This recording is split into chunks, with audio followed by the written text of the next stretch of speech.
Toute la violence des hommes apparaît le 5 mars. Tout à fait. C'est quoi? Alors, c'est une histoire d'abord humaine.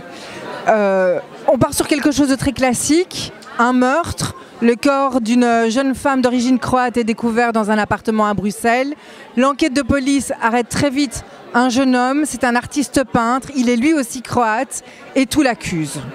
Et ça va être l'histoire de ce jeune homme.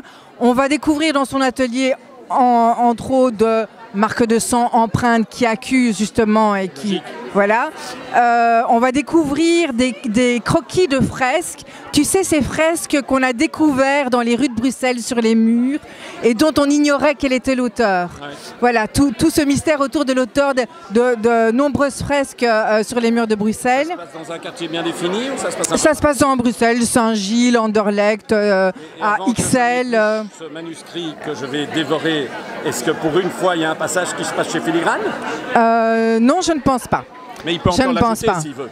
Je ne crois pas non plus.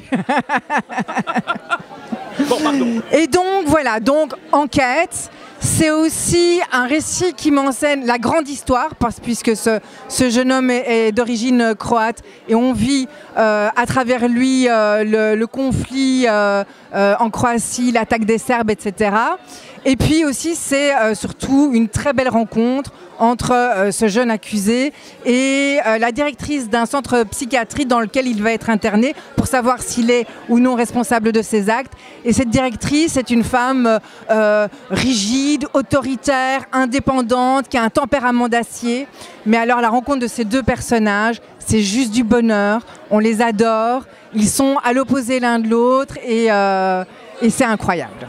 Bon, ben alors tu as déjà répondu à la deuxième question. Qu'en penses-tu? Qu'en penses-tu? Et si tu as des mots pour donner envie de le lire, comme le fait parfois ton libraire, donne envie de le lire.